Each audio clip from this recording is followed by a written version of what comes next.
Allah. Bismillahirrahmanirrahim. Salatu wassalamu ala rasulika ashabika ajmain. Адам эмнеге жаралды? Жашоо эмнеден турат? Алам кандай айланат? Ата-эне ким, жубай ким, бала ким? Атыл деген ким болуш керек? Мамлекет кандай түзүлөт? Саясат кандай жүргүзүлүш керек? Мунун баары тиричилик. Суроолор көп, жообу да арбын. Кимдики туура, кантсе болот? Түшүнүк пикирден башталат. Чогуу пикирлешели. Акыл калчап көрөлү.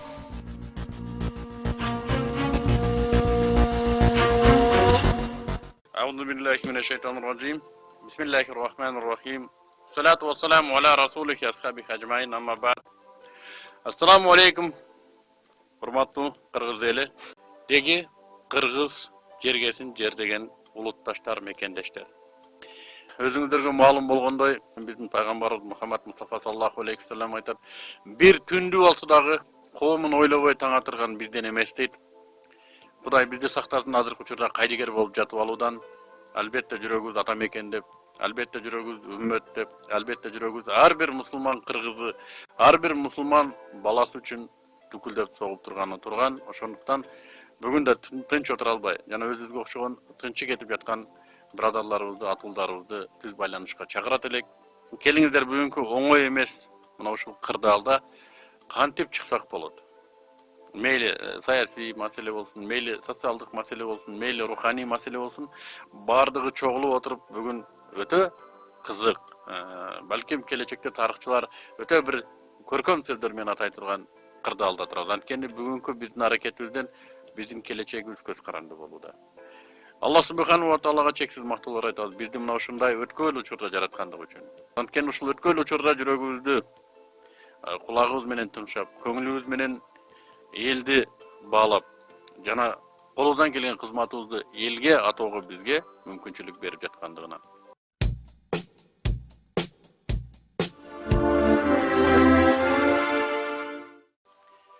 Бизде байланышта радио угуучу. Алло. Алло, саламатсызбы? Кудайга шүгүр. Атыңыз ким? Мен атым Айбек, Бишкек шаарынан. Муктубек мырза, биз сиз аябай диний тармакта чакыртууңузду айтып аткан дааваттарыңыз, нерселерди кең туура көрөбүз. Анан ошонун бирге эле мен сиздин көз карашыңызды билейин дедим эле да. Сиздин көз карашыңыз Хизбут Тахрир уюмуна кандай? Рахмат, Айбек. Мен мурдагы уктурууларда да айтып келем, ошо Хизбут Тахрир жөнүндө берилген суроодон мен дайым качам. Анткени бул өзүнчө бир саясий партия. Бул партияны биздин мамлекет каттаган жок. Тагыраак айтканда, биздин мамлекет бул партиянын биздин республикадагы иш жүргүзүүсүнө тыюу салды.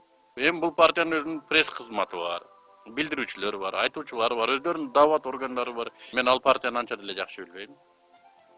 Анан билбей туруп сүйлөгөн бул туура эмес. Бизде бар кээ-бир кишилер бир-эки жолу талаша кетип, сөздөн сөз чыгып отуруп, анан кийин Хизбут Тахрир жөнүндө сүйлөп атат. Эми алар деле мусулмандар да. Мен айтып атам, сиз алар жөнүндө эмнени билесиз? Китептерин окудуңуз беле? Ал айтат, окуган жокмун дейт. Анан окубай туруп кантип сүйлөп атасыз? Демек, биз ал партия жөнүндө анын үстүнө мына мамлекеттик рупордан сүйлөөгө бизге мүмкүн деле эмес да. Аллах субхану ва таала мусулмандарды бир тууган деди. Буга биз амал кылабыз. Андан башка саясий көз караштарын алар менен тең бөлүшпөөгө укугубуз бар.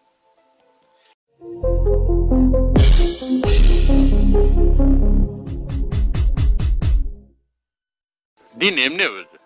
Муну адамдар эки гана эреже менен жашайт. Бир эрежеси өзү билгендей жашайт, өзү каалагандай жашайт. Аны дагы каяктан алат десе, Карл Маркс айтты, Энгельс айтты, тиги Рюрик айтты, бул айтты, Рерих айтты, тиги жазды, бул кылды деп ар бир тарыхта жашап өткөн адамдардын сөздөрүнөн түшүнүк кылат да ошонун эрежеси менен жашайт. Экинчиси, Кудай берген эреже менен жашайт.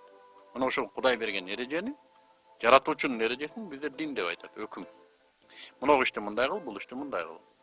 Мына ишти мындай кыла турган болсоң, келечекте мындай болот. Мына ишти мындай кыла турган болсоң, эртең мындай болот. Алдын ала айтып коюп атат. Атасын уккан гана бала азыраак адашат. Булга ата экен, болгону бир эле муун мурда жаралган адам. Ал эми Кудай деген жаратуучу да. Ал абсолюттук түрдө өтмүштү билет. Абсолюттук деген мына ушул ар бир молекуланын жашап өткөн тарыхын билет. Ар бир молекуланын, ар бир атомдун, койчу доор элди дегенди кой. Абсолюттук тарыхчы. жана жаратуучу деген абсолюттук алдыда боло турган нерсени билүүчү. Ар бир молекула, адамды кой, коомду кой, ар бир молекула атомдун кыяматка чейин кандай болор акыбалын билүүчү зат. Мына ушундай зат гана бизге өкүм берүүгө укуктуу. Мына ушундай гана заттын өкүмүн уккан адам адашпайт. Эми адамдар өзүнө эреже ээси катары ар кимди кабыл алуу мүмкүнчүлүгү бар. Муну демократия дейишет. Бул демократия эмес, бул дагы эле болсо ошо Кудай таалам берген тандап алуу укугу. Адамдар укугу бар, жакшыны тандап алууга, жаманды тандап алууга. Адамдардын укугу бар, адашууга жана туура жолго түшүүгө. Кааласа адашууга өтөт, кааласа туура жолго өтөт. Биз мына ошо чакырыкты, дааваттын негизги максаты адашууда жүргөн, залалатта жүргөн адамдарды туура жолго чакырабыз. Ай келсең боло, мына жака өтчү. 5 убакыт намаз окусаң боло, арагыңды таштасаң боло, зынакордуңду таштасаң боло, бирөөнүн кызын какшатканды таштасаң боло, бирөөнүн укугун тартып жегенди таштасаң боло, сүткордукту койсоң боло. Эмнеге десе, себеби мына жашооңдо дагы проблемасы жок жашайсың. Жана проблемасы жок деген проблема болбой койбойт. Болот, бирок сен ошо проблеманын жообун билесиң, кантип чыкканды билесиң. Жана келечекте акыретте жашоо такыр башка жашоо сен үчүн бактылуу жашоо, ийгиликке жеткен жашоо болот деп биз ошого кызыктырабыз. Жана мына ушул кызыктыруунун өзү ушул процесс иманга келүү жолу деп аталат. Иман деген ишеним. Көзү көрбөгөн нерсеге ишене билүү. Электр тогу барбы десе бар дейбиз. Эмнеге? Лампочка күйүп турган үчүн. Электр тогун эч ким жыттап да көргөн жок, чымчылап да көргөн жок. Лампочка күйүп турган үчүн эле айтып атабыз, ток бар деп. Демек, адамдын бар экенин, түспөлүн, кебетесин, анын укмуштуудай гармониядагы организмдеги мына химиялык заттардын алмашуу системасын, аландын иштөө таризин, жаныбарлардын флора, фаунанын өз ара гармониясын карап туруп, мунун жаратуучусу бар деген тыянакка келгени бул акыл зеректик. Акылы жеткен адамдар кылып айтат. Бул өзүнөн өзү болуп калган эмес. Бул системаны бир зат жараткан. Демек, мына ушул бул зат жараткан, ушул системанын жаратуучусу бар деген сөз иманга келүү деген сөз. Ишенимге келүү. Жаратуучунун бар экендигине ишенүү. Биз ушуга алып келген аракет кылабыз. Анткени адамда качан гана өзүнөн улуу зат бар экендигин сезүү болсо, ал адам өзүнүн жашоосун бир багытка алып келет. Ал адамдын жашоосунда бир нук пайда болот. Ал нук аны багыттоочу нук болот. Жамандыктан токтотуп, жакшылыкка гана үндөп туруучу нук болот. Бизден жаратуучубуз Алла субханаху ва таала бизден ушуну гана суранат жана бизден ушуну гана күтөт. Ал айтат, мен силерди күтөм дейт. Биз жолугушабыз дейт. Албетте биз ага кайтабыз жана аны менен жолугушабыз. Аны жок дегендер да ошол жерге барат. Аны туура эмес айтты дегендер да ошол жерге барат. Жана анын айтканындай жашагандар да ошол жерге барат. Анан мен сурайм, кээде атеисттерден. Мейли силер жок деп мына жакта сайрандап жашадыңар. Тиякта бар болуп калсаңда кандай кыласыңар? А вдруг бар болуп калса кандай кыласыңар? Артка кайтып келе аласыңарбы? Кайра келип, ой, кайрадан жашайлы дей аласыңарбы? Попались вы, ребята. Крупно попались. Акылы барлар түшүнөт. Башында мейли жок болсо да туура жашап кое берейинчи. Балким керек тийип калар дегендери да бар. Ошентип отуруп иманга келгендери да бар. Жок деп көбөрүп алгандар бар. Жок дедим, жок. Мына жашоо гана бар, мына гана жыргаш керек. Кана Кудайың болсо мына кыйналып жүрмөк беле? Кана Кудайың болсо мунагын өлтүрүп кетмек беле? Кана Кудайың болсо карабайт беле? Деп такыр тупойлору да бар. Аларга да Кудай бир күн иман берген болсун, топуктук берген болсун. Биздин колубуздан келери дуа гана кылуу.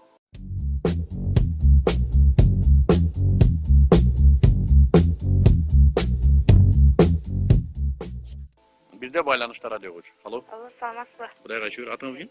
Нуржамал. Нуржамал. Сизге менин суроом бар эле. Адамдар өлгөндө жаназасын молдолор баалашып, анан окушат экен. Азыраак берип койсо нааразы болуп басып кеткен да күндөрү болот экен. Анан кийин мечитке барып, чыгар менен насбай чегишет.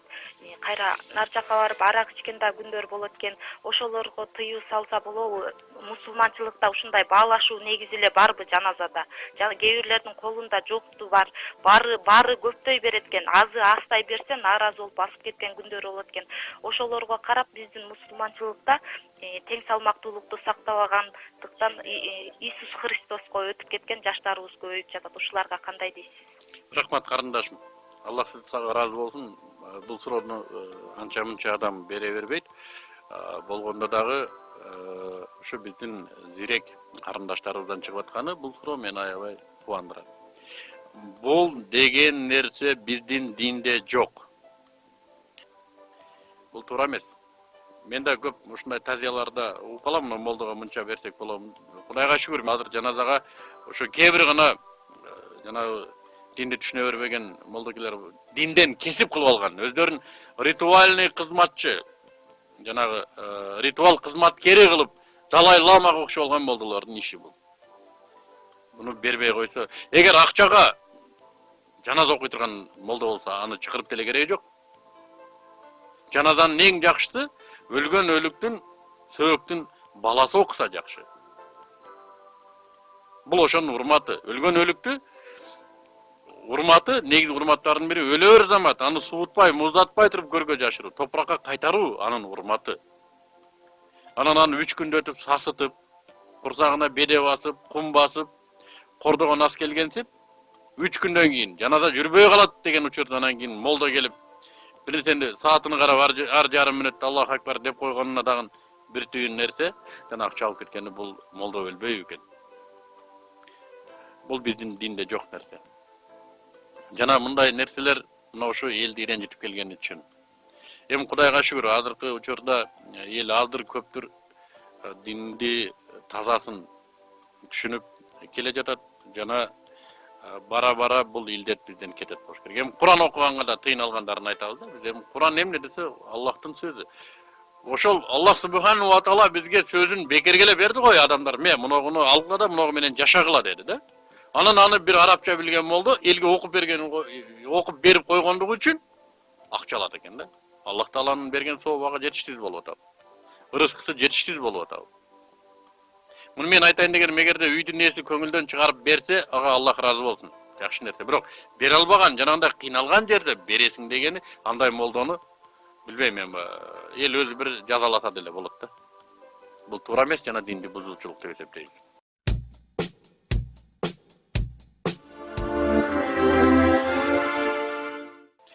Bizde dagы bir radyo uçu var eken, alo. Alo. Assalamu alaikum. Алейкум ассалам. Sizin ушундай кылган дааттарыңызды угуп, аябай биз кубанычтуу болуп турабыз. Жана дагы ушу бизде ушундай суроо болуп атат. Куранда Аллах Таала айтат: "Аль-явма акмалту лакум динакум ва атмамту алейкум ни'мати ва радиту лакум ал-ислама динен" дейт. Силердин диниңерди толук кылдым дейт. Жана ислам деп өзүм ыраазы болдум.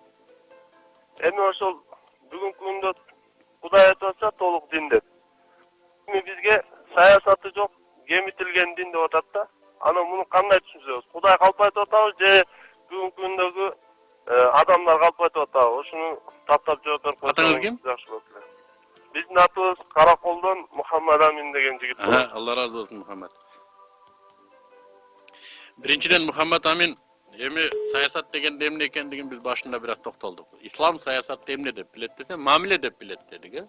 Адамдардын, тагыраак айтканда мусулмандын досу ким, жана душманы ким? Досуна кандай мамиле кылуу керек, душманына кандай мамиле кылуу керек? Эмненин негизинде дос болуш керек, жана эмненин негизинде душман болуш керек? Эгерде биздин мамлекет мына ушундай системаны, ушундай схеманы аңдай алса, анда бүгүнкү күндө биздин досторубуз ким? Бизди жакшылык алып бараткандар бизге дос экен. Жакшылык деген эмне десе, биздин мына жашообузда да ийгилик, акыретибиз да бактылуу боло турган жашоо. Жана душмандарыбыз ким? Бүгүнкү күндө бизди залалатка учуратып, бизди карызга батырып, бизди күнөөгө батырып аткан биздин душмандарыбыз экен. Демек биз досторубузга кандай мамиле кылышыбыз керек? Жана душмандарыбызга кандай мамиле кылышыбыз керек? Бул мамилелерди каяктан алабыз? Мына ушулардын баардыгын изилдеп жана ушуларды турмушка ашыруу бул саясат деп эсептелет да. Эми исламды саясатташтыруу деген сөз модага айланды. Исламдын өзү саясат. Айтып атпайбызбы? Исламдын өзү доско кандай мамиле кылуу керек, душманга кандай мамиле кылуу керекти Аллах субхану ва таала буйруп, жана пайгамбар муну бизге үйрөтүп атат. Куран китеби өзү саясий китеп. Мамиле китеби, тагыраак айтканда. Исламдын өзү саясат. Бирок муну бир-эки коркок молдолор бар. Биз саясаттан алыспыз. Алардын сөзүндө жан бар. Биз саясаттан алыспыз дегени биз бийликтен алыспыз. Биз бийликтин ишине кийлигишпейбиз деп атат. Албетте. Бийлик Dinden tышкары деп танылды. Өзүн айтты, biz динден тышкарыбыз, biz теократиялык бийлик эмеспиз, молдолор башкара турган бийлик эмеспиз. Biz демократиялык принциптердеги бийликпиз деп атат. Мейли. Ага, biz бийликтин ишине кийлигише албайбыз. Кийлигиштек бирден бир алар уруксат берген жол менен гана, добуш берүү жолу менен гана кийлигише алат экенбиз. Аны да 5 жылда бир жолу добуш берет экенбиз. Калган учурда бийлик өзүнүн билгенин кылат. Тагыраак айтканда, biz өзүң билгенин кыл деп добуш берет экенбиз 5 жылда бир жолу. Демек, бийликтин ишине кийлигишпегендигибиз туура. Биз добушубузду берип койдук. 5 жыл билгениңди кыл деп. Анан улам кийлигише беребизби митингге чыгып? 2 жыл өтүп эле аларды давай кеткиле дагы башкасы келсин деп. Бул адамгерчиликке да жатпайт өзү негизи. Сөзгө бек туруш керек. Биз сени 5 жылга шайладык, 5 жылда өзүң билгендей бизди башкарып бер. 5 миллион кыргыздын бардыгынын башы жете бербейт буга деп аманатты берип кой, анан кийин 2 күндө бир эле көчөгө чыга берген. Менимче бул да туура эмес. Саясат деген бул бийлик эмес. Саясат бул мамиле. Дагы бир жолу кайталайын.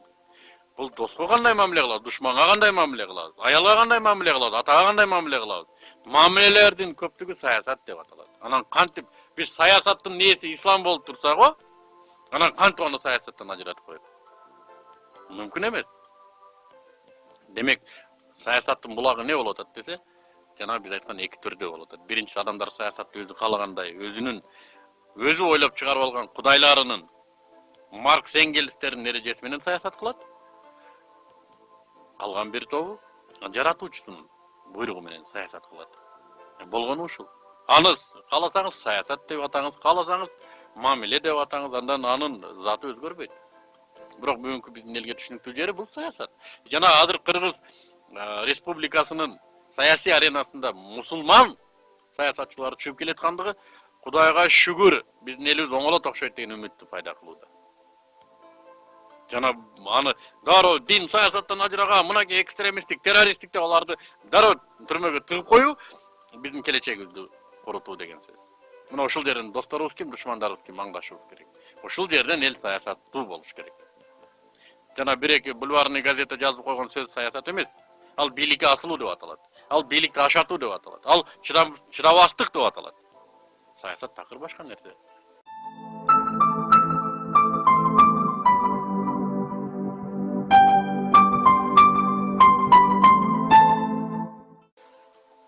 Bizde байланышта дагы радио болчу. Алло. Алло. Ассаламу алейкум. Ассаламу алейкум. Кандай болот? Алхамдулилlah. Атыңыз ким? Кенже бизге сурады дала ушулар эме дин илимдер барбы? Дин илим менен Рахмат Кенжебек. Биздин диний илимибиз жок. Эч кайсы Бухара, Самарканд окуу жайларын бүткөн эмеспиз. Кудайга шүгүр. Жана молдо да эмеспиз. Болгону Кыргыз Республикасынын бир жупуну мусулман атуулубуз. Болгону жүрөгүбүздө ушу Кыргыз элинин көйгөйү. Ал эми динди билген, диний окуу жайларды бүткөн инилерибиз бар, агаларыбыз бар, устаздарыбыз бар. Керектүү нерселерди алардан сурап, башыбыз жетпеген нерседи аятта, хадистерде алардын ой пикирлерин алууга мүмкүнчүлүгүбүз бар. Анын үстүнө бүгүнкү күндө сабатсыздыгыбыз да жоюлган, тамга тааныйбыз. Ошондуктан диний билимиң барбы деген сөз бул өткөн кылымдагы мода сөздөрдөн эле. Жана молдонун кимисин төргөт көрөбүз десе, кимисинин билими бар экен деп. Биз төргөт эле өтүүгө мындай муктаж эмеспиз. Байланышта дагы бир радио угуучу. Алло. Алло. Саламатсызбы? Кудайга шүгүр.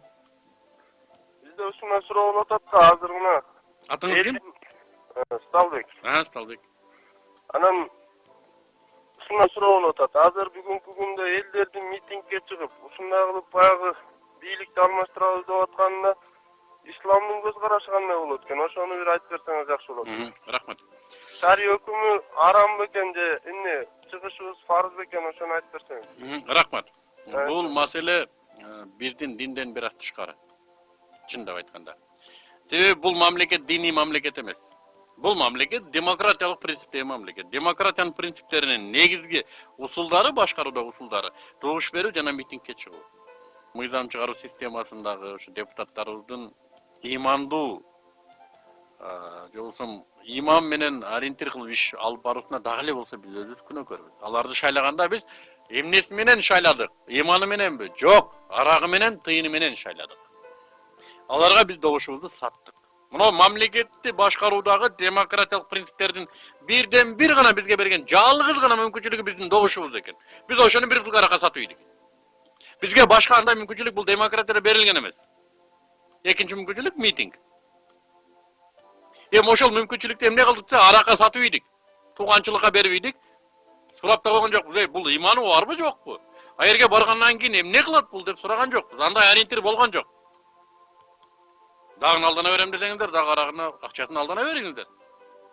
Бирок менин сунушум эми бийликке, саясатка, депутаттыкка, министрликке келгендерди сураш керек. Аленай, сен кимден коркосуң? Буштан коркосуңбу? Ленинден коркосуңбу? Кудайдан коркосуңбу? Кимден коркосуң? Жана сен жашооңдогу ориентир эмне? Кудайдан корком десе сурагыла. Эмне далилиң бар Кудайдан коркууда? Кандай далилиң бар Кудайдан корккондугуңа? Кудайдан корккондукка далил эмне десе, бул намаз. Алдан террорист болуп кетпейт адам. Мына ушуну сураш керек. Мына ушул Кудайдан коркот экен, тияка барганда ушул биздин кызыкчылыгыбызды карайт. Тияка барганда мен силердин добушуңарды 5 жылга сатып алганмын, колуңардан келгенди кылгыла дебейт. Шайлоо мүмкүнчүлүгүн ушундай колдонуш керек эле, урматтуу мекендештер. Бүгүнкү күндө бизде чыгып жаткан проблемалардын бардыгы ушундай болуп атат. Биз өзүбүздү өзүбүз сатып ийдик. Бүт проблеманын бардыгы мына ошол парламенттен келип чыкты, эгер мындай туура карап көрсөңүздөр. Ушу парламенттеги былгытмалардан келип чыкты мына оюндардын бардыгы. Ар бир эл өзүнүн башкаруучусуна татыктуу дейт. Биз ушундай парламентке татыктуубуз демек. Бирок бул деген сөз биздин балдарыбыз жакшы турмушта жашоо укугу бар. Биз алардын укугун тебелеп койбойлу. Эмки шайлоо келе турган болсо, мүмкүнчүлүк болсо, имандууларды чакырайлы. Айланып кетейин, сен кой, пулуң бар экен, бирок ошо пулуңду иштетип жат. Бирок муногу бечара пулу жок болсо да Кудайдан коркуп кеткен. Кел балам, сен чык. Мынаяка сен бар деп. Мына ошолор келсе, биздин турмушубуз оңолот.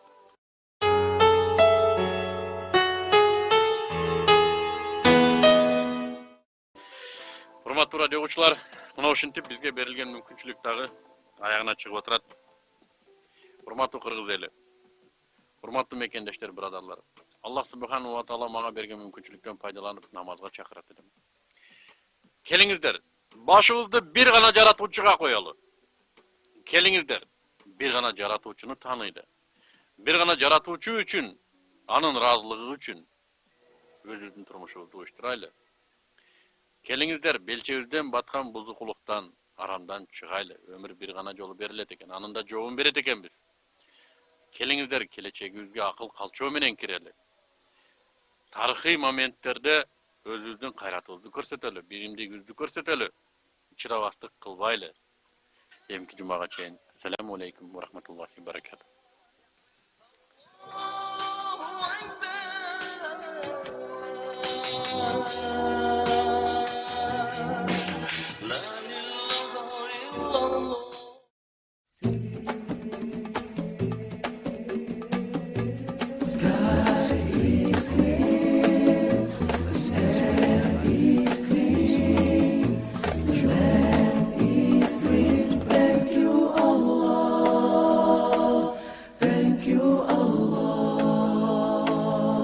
Адам эмнеге жаралды? Жашоо эмнеден турат? Аалам кандай айланат? Ата-эне ким, жубай ким, бала ким? Атул деген ким болуш керек? Мамлекет кандай түзүлөт? Саясат кандай жүргүзүлүш керек? Мунун баары тиричилик, суроолор көп, жообу да армын. Кимдики туура, кантсе болот? Түшүнүк пикирден башталат, чогуу пикирлешели.